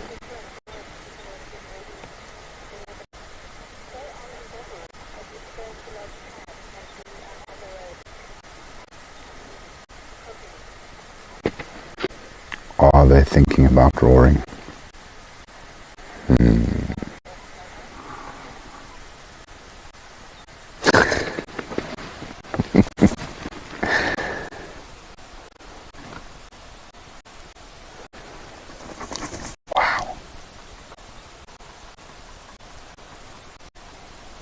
This is incredible.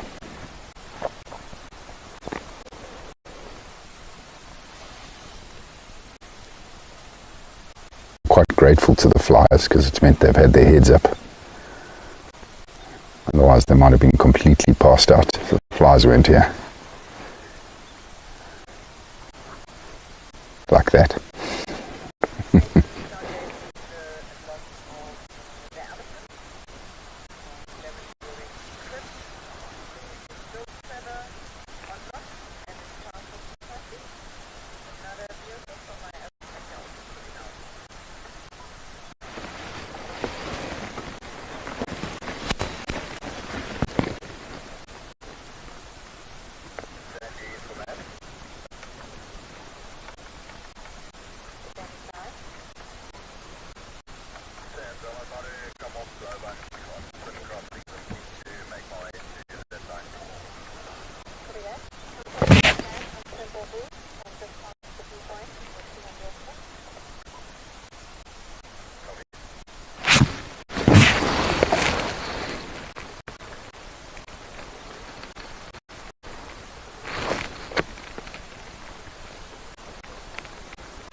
might not be in as much of a hurry this evening because of these massive swollen bellies. Yeah, both of them very full. Something in the middle of the night and lying. So it must have been close to where the fire was, because it wasn't that much later than that. Oh, really? Yeah, and look, I could be wrong. I mean, that fire has gone on shift. They've gone from the Mundoring all the way south and all the way north onto Kaya. Yeah. One hit. Are they definitely on Kaya? Yeah, they sort tracks there. Okay. Near, what do you say? That's the meditator. Oh yes, that's right. I remember Sammy saying that now. Yeah. Unreal, eh? So myself and Simon are just discussing the movements of the pride, everybody, and it's incredible the ground that they've covered since I found them on foot. They've literally moved right across the reserve again. They're on the Kaya Reserve at the moment, close to the main entrance, which is close to the railway line. Good 3 miles where we're sitting right now. Presumably just trying to get away from these two as much as they can.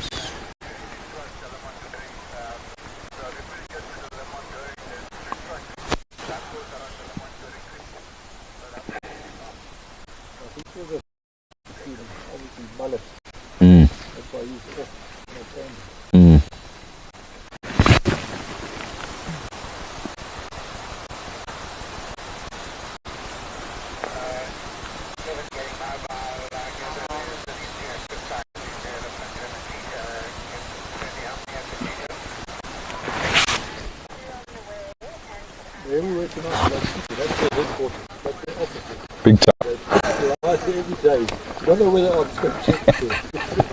They love that stretch of that fence. Yeah. Yes, they were close to that warthog piglet, Birdman. Yeah. So I took off, crossed the road, and when I found them again, they were sitting at a massive termite mound, waiting for this thing in the hole. And then it came out. And they missed it when it came out, and it took off again, back obviously lost it. But it was Makulu Shlatin, so they couldn't keep up with him in there. But it was a young pig, so I assume it was actually still with its mother, that pig, and they separated it from the mother, but then they were unsuccessful anyway.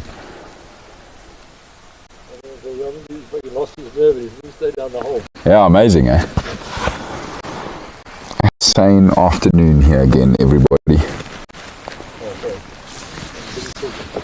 No, go for it. I wanted to know if you can move forward slightly. I can also park at an angle. Yeah. Yes.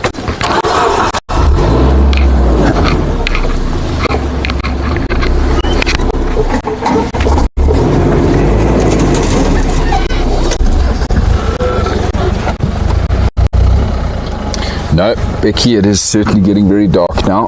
Well, I mean, it's not very dark. But it is getting closer to that point. We are losing the light rapidly. But it would be amazing, because I think we only got about 10 minutes left of us. But I'm really hoping that we'll get to hear them roaring before we sign off tonight.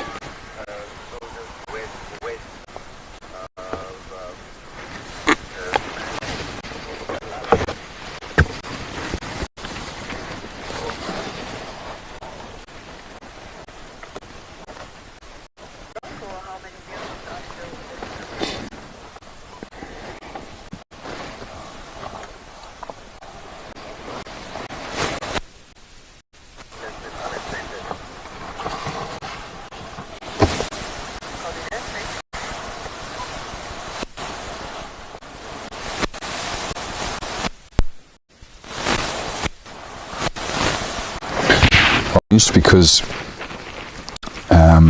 when we first released them, they were inseparable, and in the past it was actually the darker mane male that we saw more regularly with this one that had his head up now, they seem to have formed a stronger bond once they got a little bit older and became fully matured, and they started bullying the one that's now laying down at the back. And so it's since changed. Now obviously the dark maned male, the one that's got a much darker mane, he's the one that's not here today, and he's now on the receiving end. So the dynamics in the coalition have certainly changed, and may even change again going forward.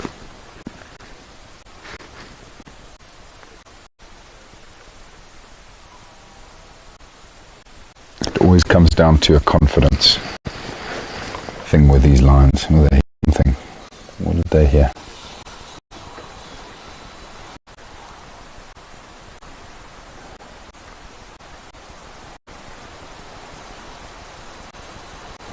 You know, if one of these males shows any weakness, then very often the other two will turn on that weakness.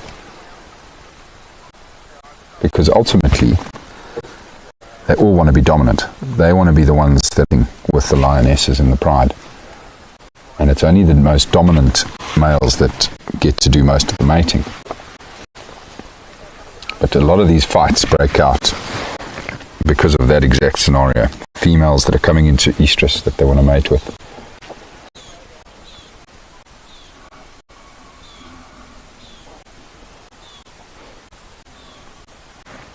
They are now getting comfortable again. And then the flies come back and bother it or mess it all up for them.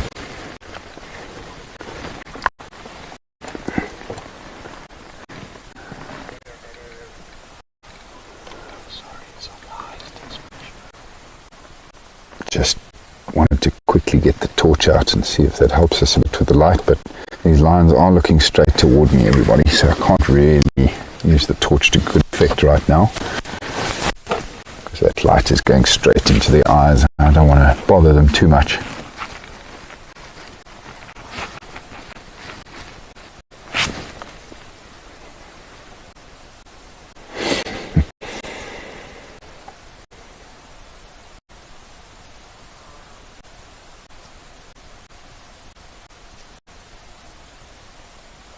I'm still always blown away at how these cats become so habituated to the vehicles, you know, to us talking, us laughing, the smells that this vehicle give off, you know, fumes, the oils, the petrol smells, all of which are completely foreign to these lions. And over time they become completely comfortable with it all. It doesn't faze them.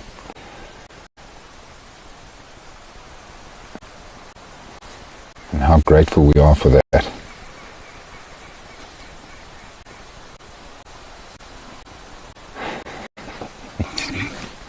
To get rid of these flies.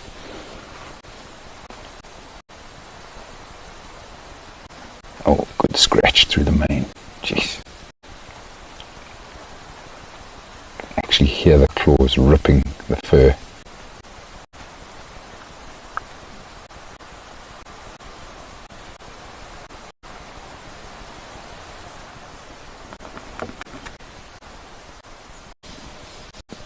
He's on the move.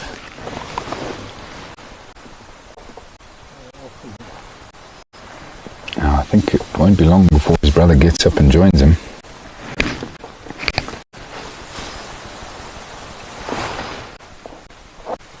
I wonder if it's finally the flies that did it, and they've bugged him enough. He's heading off up the road.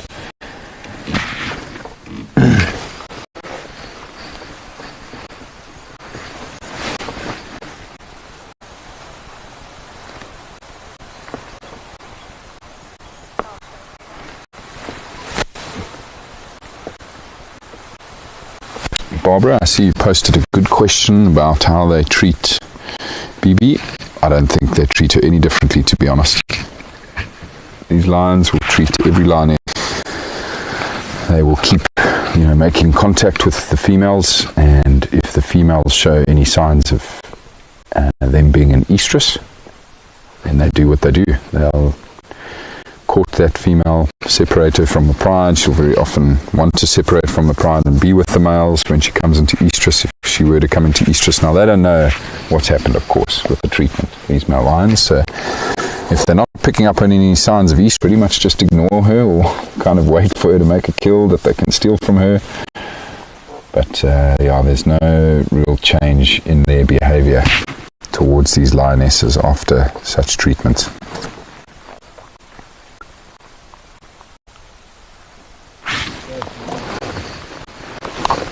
Hey? Can I reposition? Yeah, where do you want to go? I think I'll past you and go down and turn around and come Okay. Okay, cool.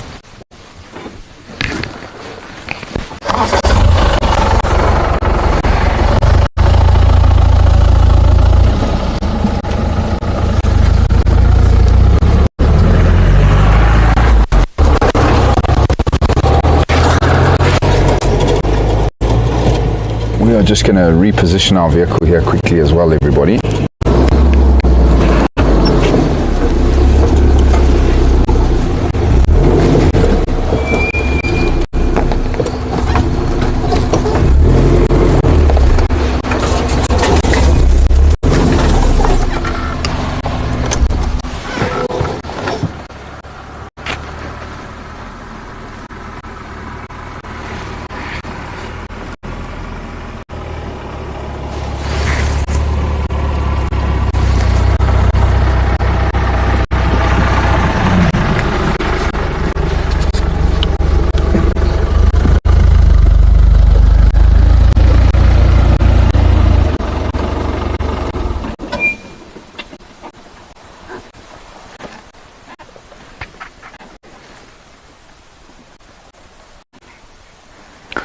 So you can see this male that moved off, didn't go very far, everybody. He's just laying on the road here, but his head is up, so he's now listening. See if you can hear the other lions on the BCC. Might be able to see that wound now.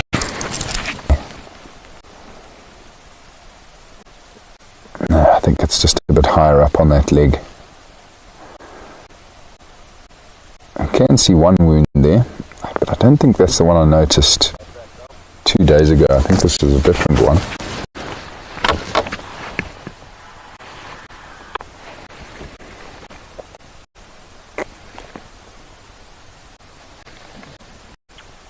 But now he can't see his brother from where he is because he's just down in a bit of a depression. So I think he's probably going to get up, thinking that his brother's moved off entirely.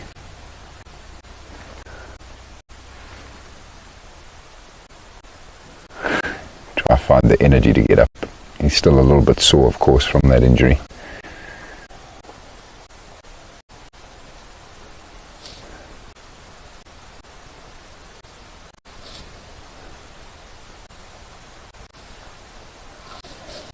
Calling now.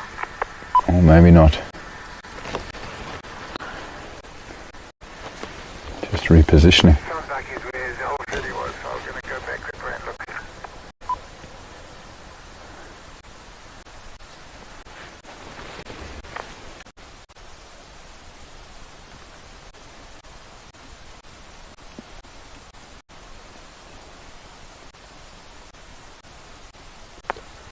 Yeah, sounds like Concordia heading for.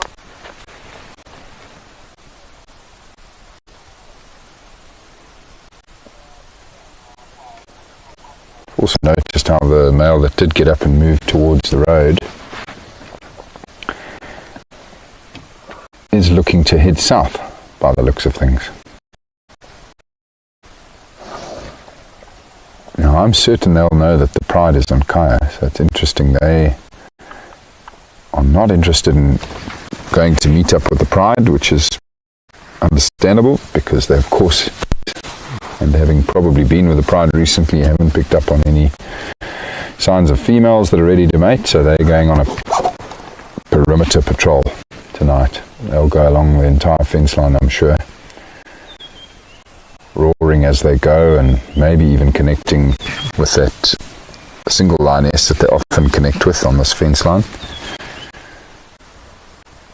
But also hope don't have much of a run-in with the 2 male cheetah we left on the fence, of course, a couple miles from here. Pulling out of the elephants, Lamunda and north, leaving one station in the lock.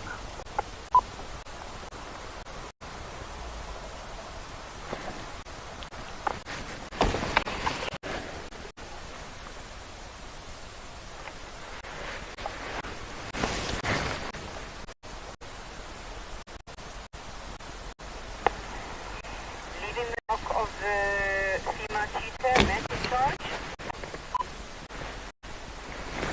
Just heard something. Body language changed there. There's also a thing on the Imbubu Trail heading west.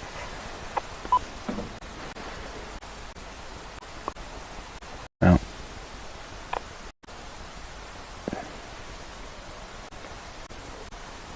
Alright folks, it seems like these lions are not going to roar for us tonight, which we were all hoping for, but still fantastic to see them. All of that excitement with the flies bugging them. Very cool. But what an incredible, absolutely incredible afternoon, and I'm just really so stoked that we got to share it with you all. Thank you so much for joining us, everybody. Please remember that, of course, Brent is going live on the That's Wild show in about an hour's time. Very, very excited for that one. So please come and join us on the show, and thank you again for joining us out here this weekend very soon.